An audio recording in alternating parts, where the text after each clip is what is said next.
The first time I saw her, she walked into my husband's office carrying a leather briefcase and a stack of confidential files. Tall, confident, perfectly dressed. She couldn't have been older than 30. When Ethan introduced her, he smiled. "This is Victoria, our new corporate attorney." She shook my hand. "It's wonderful to meet you." I smiled back. But something about the way Ethan looked at her stayed with me. Not love. Not desire. Something else. Respect. Almost, trust. Over the following months, Victoria became part of every important meeting. Every business trip. Every shareholder conference. Every late-night strategy session. My husband stopped talking about work. Whenever I asked how his day went, the legal team handled everything. Or, we're under a confidentiality agreement. After 18 years of marriage, those words felt colder than silence. Then the rumors began. Employees whispered whenever I visited headquarters. Some looked away when I entered the elevator. Others suddenly stopped talking. One afternoon, while attending the company's annual charity event, I overheard two executives speaking near the ballroom entrance. "The CEO spends more time with the lawyer than his own wife. Have you seen them lately? They're always together." I pretended not to hear. But every word followed me home. That night, Ethan returned after midnight. Still wearing the same suit. Still carrying legal documents. I waited until he fell asleep.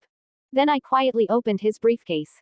Inside, I expected hotel receipts, romantic letters, anything. Instead, every folder was marked with the same title: Confidential Acquisition. At the bottom of the stack, I found something else.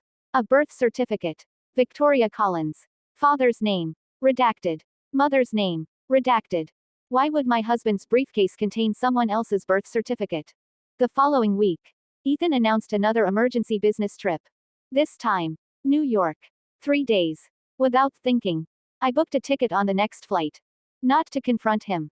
To learn the truth. From the lobby of a luxury Manhattan hotel, I watched Ethan and Victoria enter a private conference room together. Minutes later, several attorneys arrived. Then investment bankers. Then a federal judge. Nothing looked romantic. Everything looked secretive. Hours passed. When the meeting finally ended, Victoria walked outside alone. I followed her. Before I could speak, she turned toward me. "I've been expecting you." I froze. "You know who I am." She smiled sadly. "I've known who you are for years." My heart raced. What does that mean? Instead of answering, she reached into her handbag and handed me an old photograph. The picture had faded with time. 2 young boys. 1 little girl. Standing beside an elderly couple. Then I recognized one of the boys. It was Ethan. But the little girl was Victoria. I looked up in disbelief. My husband never had a sister. Victoria's eyes filled with tears.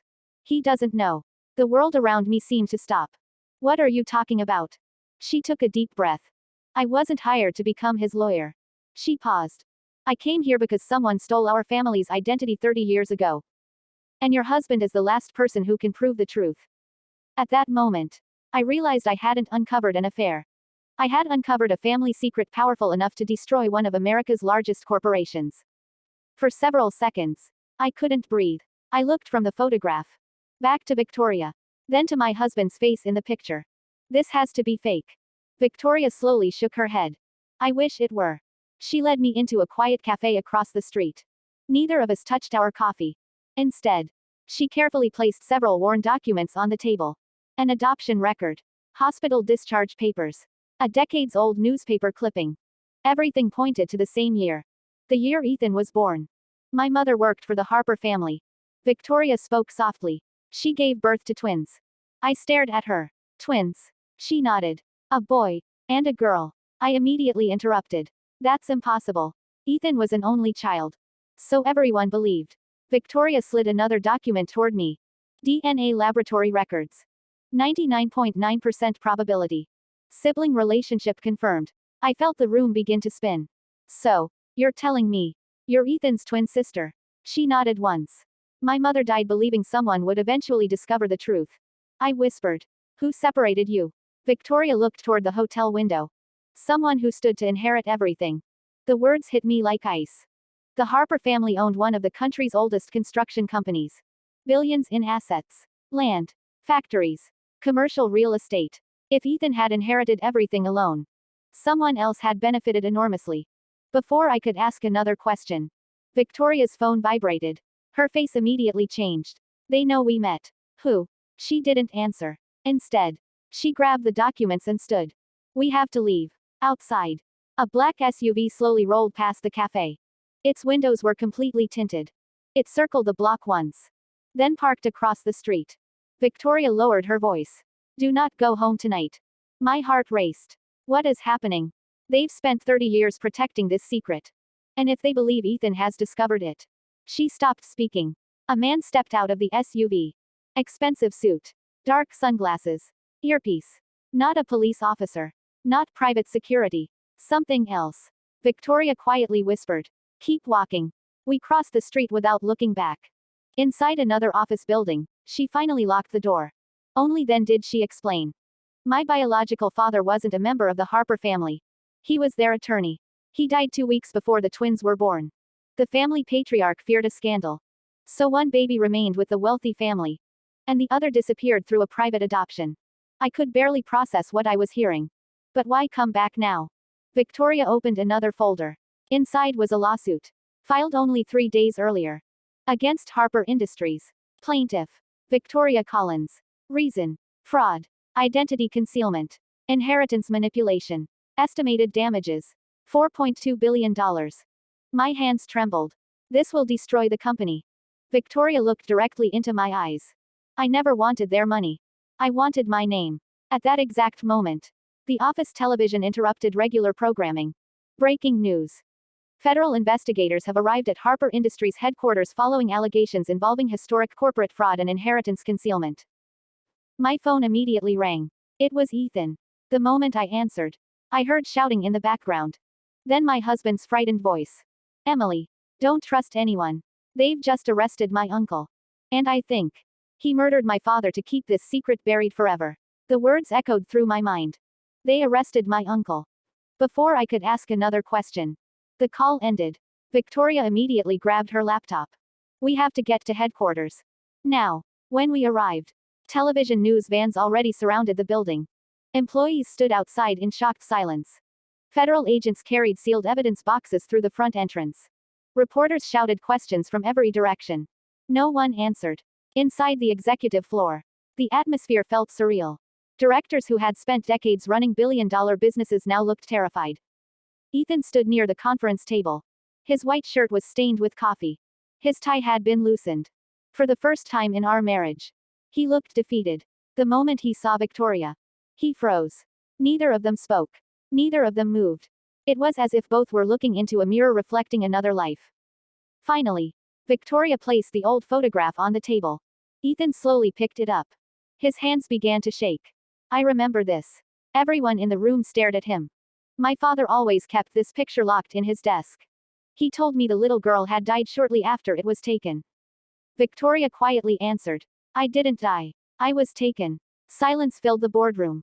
One of the federal investigators entered carrying another sealed file. Mr. Harper. We've recovered documents from your late father's private archive. He placed several yellowed folders on the table. Each one carried the same name. Operation Legacy. The oldest document was dated 32 years earlier. Inside, the truth finally emerged. After Ethan's biological father died unexpectedly, his wealthy grandfather feared a public scandal involving inheritance rights. Corporate advisors warned that dividing ownership between two children would weaken control of Harper Industries. So a plan was created. One child would inherit everything. The other would disappear forever. The adoption records had been altered. Hospital employees had been bribed. Birth certificates rewritten. Entire government files quietly replaced. For decades, everyone believed the lie, including Ethan. He looked at the documents in disbelief. My father knew. The investigator nodded. Not at first. We believe he discovered the truth years later. Then why didn't he bring Victoria home? The investigator opened another envelope. A handwritten letter. Addressed to Ethan. Never mailed. Ethan began reading aloud. Son, asterisk.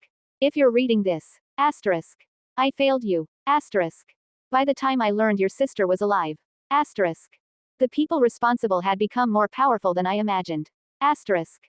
They threatened our family, asterisk. They threatened your mother, asterisk. They threatened both of you, asterisk.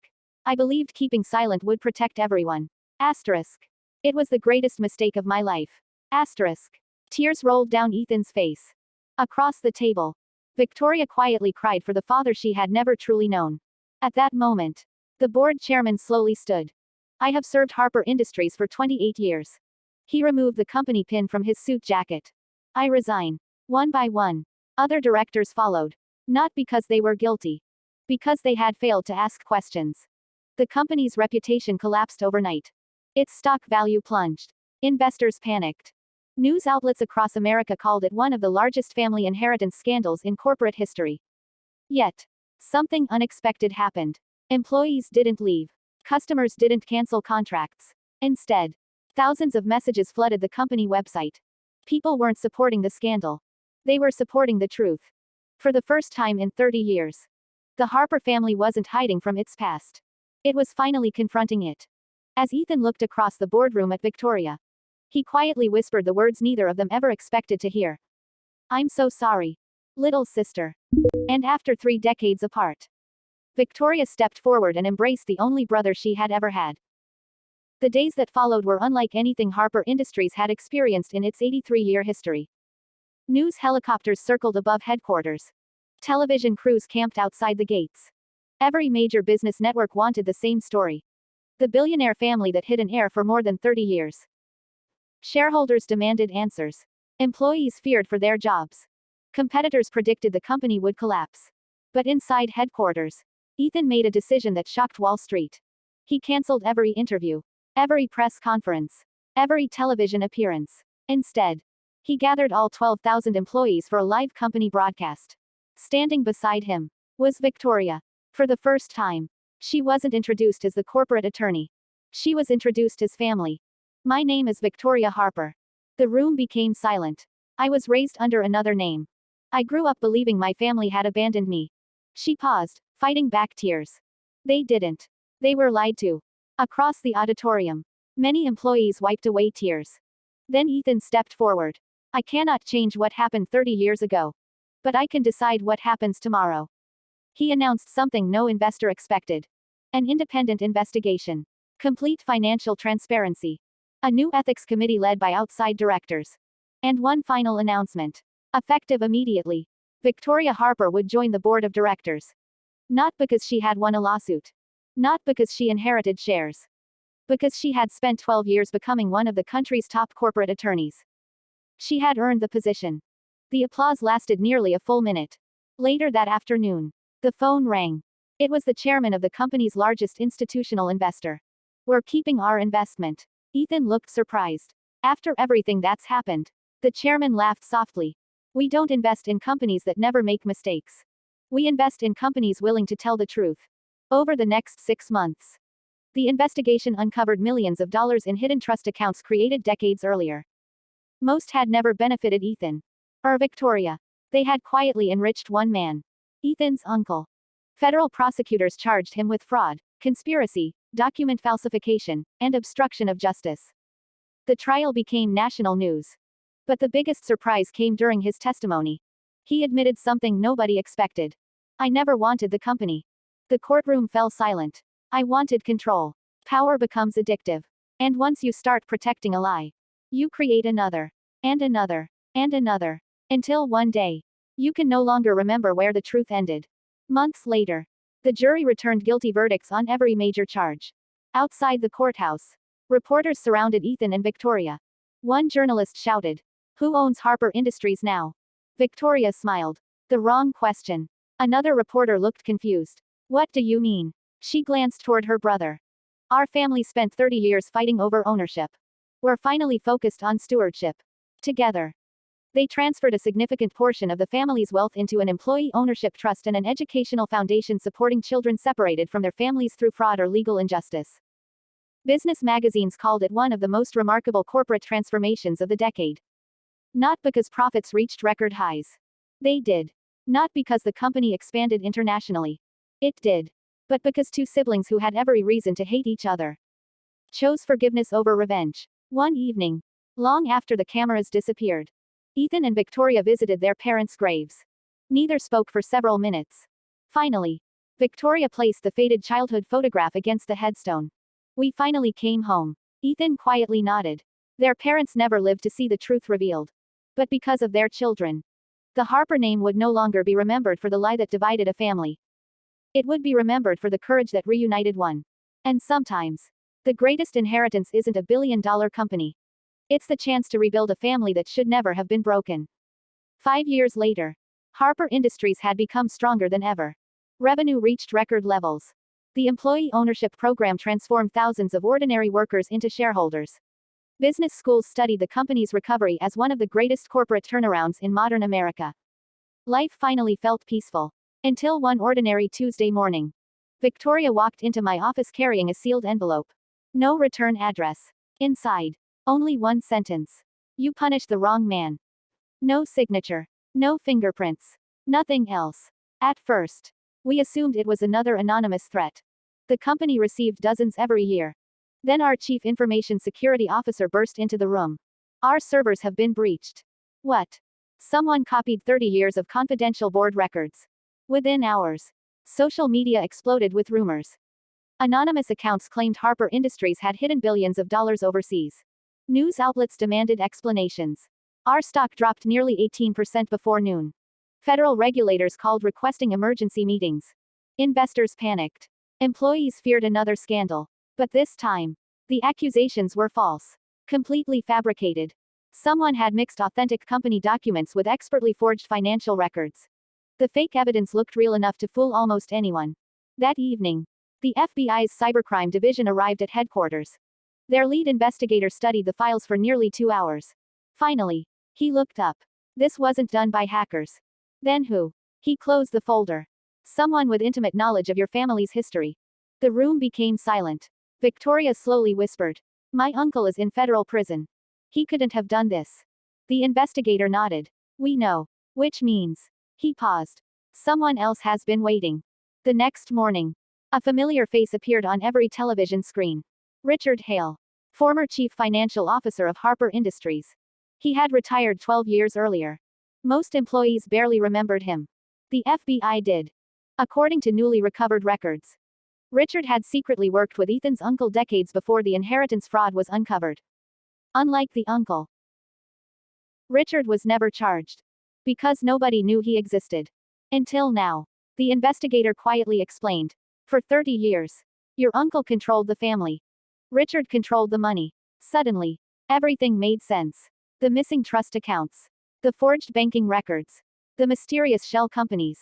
Richard had built an invisible financial empire while everyone blamed someone else. And now, with his former partner imprisoned, he wanted revenge. Not against Ethan. Not against Victoria. Against the company that had survived without him. Late that night, Richard appeared in a live television interview. Calm, confident, smiling. He looked directly into the camera and said, the Harper family still hasn't learned the whole truth. Then he held up a faded black notebook. I own the original ledger. The one proving who really financed Harper Industries from the beginning. Across America, millions watched the broadcast. Inside our headquarters, nobody spoke. Because every executive in the room understood one terrifying possibility. If Richard's ledger was authentic, everything we believed about the company's founding could be wrong. And for the second time in our lives, our family's future depended on uncovering a truth that had been buried for decades.